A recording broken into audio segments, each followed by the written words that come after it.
10 minute کا مجھے وقت ملا ہے، حالانکہ 10 منٹ میں تقریر تو نہیں ہوتی، لیکن کچھ ضروری باتیں آپ کے سامنے لے کر حاضر ہوا ہوں۔ الحمدللہ رب العالمین والعاقبۃ للمتقین والصلاة والسلام علی سید الانبیاء والمرسلین، اما بعد فاعوذ باللہ من الشیطان الرجیم، بسم اللہ الرحمن الرحیم، الا ان اولیاء اللہ لا خوف علیہم ولا هم يحزنون، صدق اللہ العظیم وصدق رسولہ النبی الامین الکریم، ونحن علی ذلک لمن الشاہدین والشاکرین، والحمدللہ رب العالمین۔ علامہ نعیم الدین مراد آبادی لکھتے ہیں کہ کیا بتاؤں کیا ہے رتبہ اولیاء اللہ کا، کہ کیا بتاؤں کیا ہے رتبہ اولیاء اللہ کا، ہے ملائک میں بھی چرچا اولیاء اللہ کا، اور آل واحد میں بدل دیں زندگی کے پیچ و خم، ہے نرالی شان و رتبہ اولیاء اللہ کا، اور دین و دنیا میں نہیں بھی مرتبہ اگر چاہیے، کس کے دامن تھامے رہنا اولیاء اللہ کا، کس کے دامن تھامے رہنا اولیاء اللہ کا۔ اور میرے امام فرماتے ہیں واہ کیا مرتبہ اے غوث ہے والا تیرا، واہ کیا مرتبہ اے غوث ہے والا تیرا، اونچے اونچوں کے سروں سے ہے قدم اعلیٰ تیرا، اور سر بھلا کیا کوئی جانے کہ ہے کیسا تیرا، سر بھلا کیا کوئی جانے کہ ہے کیسا تیرا، اولیاء ملتے ہیں آنکھیں وہ ہے طلبہ تیرا، اور کیا دبے جس پہ حمایت کا ہو پنجہ تیرا، شیر کو خطرے میں لاتا نہیں کتا تیرا، اور قسمیں دے دے کے کھلاتا ہے پلاتا ہے تجھے، پیارا اللہ تیرا چاہنے والا تیرا۔ آئیے حضرات ہم سب مل کر عقیدت و محبت کے ساتھ گنبد خضرا میں آرام فرمانے والے آقا جناب احمد مجتبیٰ محمد مصطفیٰ صلی اللہ تعالیٰ علیہ وسلم کی بارگاہ بے کس پناہ میں جھوم جھوم کر درود و سلام کا نذرانہ پیش کریں۔ پڑھیے آواز بلند اللہم صلی اللہ سیدنا و مولانا محمد مبارک وسلم، صلاۃ و سلام علیک یا رسول اللہ صلی اللہ تعالیٰ علیہ وسلم۔ رب کائنات قرآن پاک کے اندر ارشاد فرماتا ہے الا ان اولیاء اللہ لا خوف علیہم ولا هم يحزنون، اس کا ترجمہ ہے کہ خبردار بے شک اللہ کے ولیوں کو نہ کوئی خوف ہے نہ کوئی غم ہے۔ یہ بہت مشہور و معروف آیت کریمہ ہے۔ رب کائنات نے قرآن مقدس کے اندر ارکان اسلام کی فرضیت کا ذکر فرمایا۔ ارکان اسلام نماز، روزہ، زکوٰۃ، حج، ان کی فرضیت کا ذکر فرمایا۔ سب سے پہلے نماز کا حکم دیا تو فرمایا وَأَقِیمُوا الصَّلَاةَ، نماز کو قائم کرو۔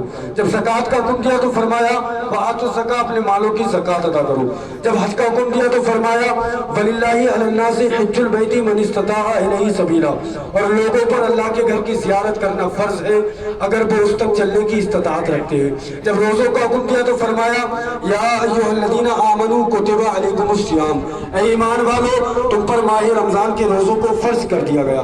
لیکن سوچنے کی بات یہ ہے کہ رب کائنات نے قرآن مقدس میں ارکان اسلام کی فرضیت کا ذکر کرتے وقت لوگوں کو آگاہ کر کے نہیں فرمایا کہ خبردار تم پر نماز کو فرض کر دیا گیا، خبردار تم پر حج کو فرض کر دیا گیا، خبردار تم پر زکوٰۃ کو فرض کر دیا گیا، خبردار تم پر روزوں کو فرض کر دیا گیا۔ لیکن جب باری آئی اپنی محبوب بندوں کی، جب باری آئی اپنے دوستوں کی، تو ان کا تذکرہ کرنے سے پہلے، ان کا تعارف کرانے سے پہلے رب کائنات نے لوگوں کو آگاہ کیا اور فرمایا خبردار ہو جاؤ، بے شک یہ میرے ولی ہے، یہ میرے دوست ہے، نہ انہیں کسی بات کا خوف ہے، نہ انہیں کسی بات کا غم ہے۔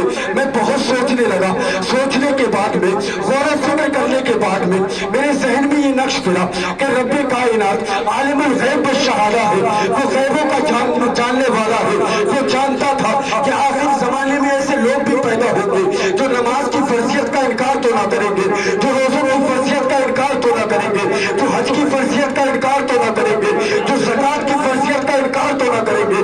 لیکن جب باری آئے گی میرے محبوب بندوں کی، جب باری آئے گی میرے دوستوں کی، تو ان کی کشف و کرامات کا انکار کریں گے، ان کی طاقت و قوت کے منکر ہو جائیں گے۔ اس لیے رب کائنات نے پہلے ہی سے قرآن مقدس کے اندر لوگوں کو آگاہ فرما دیا کہ اے لوگوں خبردار ہو جاؤ، بے شک یہ میرے ولی ہے، بے شک یہ میرے دوست ہے، نہ انہیں کسی بات کا خوف ہے، نہ انہیں کسی بات کا غم ہے، کیونکہ ولی اللہ ہمیشہ مظہر شان الہی ہے، جو ان کے منہ سے نکلے عین فرمان الہی ہے، جو ان کے منہ سے نکلے عین فرمان الہی ہے۔ اولیاء اللہ کا مرتبہ کیا ہے؟ ایک چھوٹی سی مثال کے ذریعے بتاتا چلوں۔ آپ نے دیکھا ہوگا کہ ہمارے یہاں بجلی کے کھمبوں پر، بجلی کے ٹرانسفارمر پر ایک سفید تختی لگی ہوتی ہے، جس سفید تختی پر لال سیاہی سے لکھا ہوتا ہے وارننگ، ہوشیار ساودھان، یعنی یہ راستہ چلنے والوں اے لوگوں سنو، یہ بجلی کا کھمبا ہے، اس بجلی کے کھمبے کے اوپر تار ہے، اس تار میں کرنٹ ہے، اس کرنٹ سے اپنے اندھیرے گھر کو روشن رکھنا، لیکن ہرگز اس سے نہ ٹکرانا، کیونکہ یہ عام کھمبوں کی طرح نہیں ہے، اس کے اوپر کرنٹ ہے، اگر اس سے ٹکراؤ گے تو ہلاک ہو جاؤ گے۔ بلا تمثیل رب ذوالجلال نے اپنے محبوب بندوں کا تعارف حرف تنبیہ علی اور حرف تاکید نہ لا کر ارشاد فرمایا کہ اے لوگوں سنو، یہ میرے دوست ہیں، یہ میرے ولی ہیں، ان کے نور سے اپنے اندھیرے دل کو روشن رکھنا، مگر ان سے ہرگز نہ ٹکرانا، کیونکہ یہ عام لوگوں کی طرح نہیں ہے، ان میں مدینے کے ہائی پاور ہاؤس کا ایمانی کرنٹ روا دبا ہے، اگر ان سے ٹکراؤ گے تو ہلاک ہو جاؤ گے، کیونکہ بجلی کے کھمبوں سے ٹکرانے میں جس کو جان کا خطرہ ہے اور میرے ولیوں سے ٹکرانے میں ایمان کا خطرہ ہے۔ آج بھی ہو جو ابراہیم سا ایمان پیدا تو آگ کر سکتی ہے اندازے گلستہ پیدا۔ اور اولیاء اللہ کی شان کیا ہے، ایک چھوٹی سی بات پھر آپ کے سامنے سنوں چل۔ اللہ کے مقدس ولی ہیں، نام ہے حضرت مہر علی شاہ رحمۃ اللہ علیہ، بہت بڑے پائے کے بزرگ، مستجاب الدعوات ولی۔ ایک مرتبہ آپ موجود تھے دہلی کے پلیٹ فارم پر بیٹھے ہوئے ہیں، ٹرین آتی ہے، ٹرین رکتی ہے، اس میں سے ایک انگریز باہر آیا۔ انگریز اس حالت میں تھا کہ اس کے کاندھے پر ایک بندوق ٹنگی ہوئی تھی۔ انگریز نے دیکھا کہ پلیٹ فارم پر ایک بزرگ بیٹھے ہوئے ہیں جن کا لباس پھٹا ہوا ہے، لیکن سب سے زیادہ حیرت اس کو اس بات سے ہوئی کہ ان کے ہاتھ میں تسبیح کو دیکھا۔ انگریز نے اپنی زندگی میں، اپنی لائف میں پہلی مرتبہ تسبیح کو دیکھا تھا، بہت حیرت زدہ ہوا۔ حضرت مہر علی شاہ رحمۃ اللہ علیہ کی بارگاہ میں حاضر ہوا، کہنے لگا بابا ذرا اتنا بتا دیں آپ کے ہاتھ میں یہ کیا چیز ہے؟ میں حضرت مہر علی شاہ رحمۃ اللہ علیہ نے اپنی نگاہوں کو اٹھایا، سر سے لے کے پاؤں تک دیکھا، اس کے کاندھے پر ایک بندوق تھی، بندوق کو دیکھ کے فرمایا پہلے تو یہ بتا تیرے ہاتھ میں کیا چیز ہے؟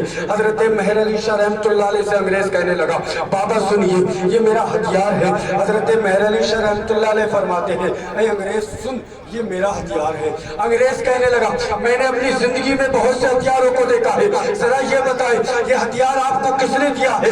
حضرت مہر علی شاہ رحمۃ اللہ علیہ سے انگریز کہنے لگتا ہے بابا سنیں مجھے میرا ہتھیار میری گورنمنٹ نے دیا ہے، میری سرکار نے مجھے دیا ہے۔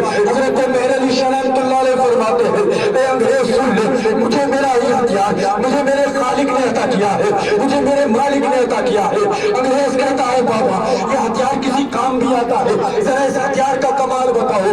حضرت مہر علی شاہ رحمۃ اللہ علیہ فرماتے ہیں اے انگریز سن لے پہلے تو اپنے ہتھیار کا کمال دکھا۔ انگریز کہتا ہے بابا میرے ہتھیار کا کمال دیکھنا چاہتے ہو تو دیکھو۔ اس نے اپنے کاندھے سے بندوق کو اتارا، نشانہ لگایا، پیڑ پر بیٹھی ہوئی ایک چڑیا کا گولی فضا میں اڑتی ہے، سیدھا چڑیا کے سینے میں جا کر پیوست ہو گئی۔ انگریز نے وہ چڑیا جو ابھی تک ہوا میں چہک رہی تھی، وہ چڑیا جو ہوا میں پرواز کر رہی تھی ایک آن میں مردہ ہو کر زمین پر گر جاتی ہے۔ انگریز کہتا ہے بابا یہ میرے ہتھیار کا کمال ہے کہ ایک پل میں زندے کو مردہ کر دیتی ہے۔ حضرت مہر علی شاہ رحمۃ اللہ علیہ اپنی تسبیح کو لے کر اس مردہ چڑیا کے سینے پر رکھا اور فرمایا قم بإذن اللہ۔ آپ کی زبان سے یہ الفاظ نکلنا تھے کہ چڑیا زندہ ہو گئی، ہوا میں پرواز کرنے لگی۔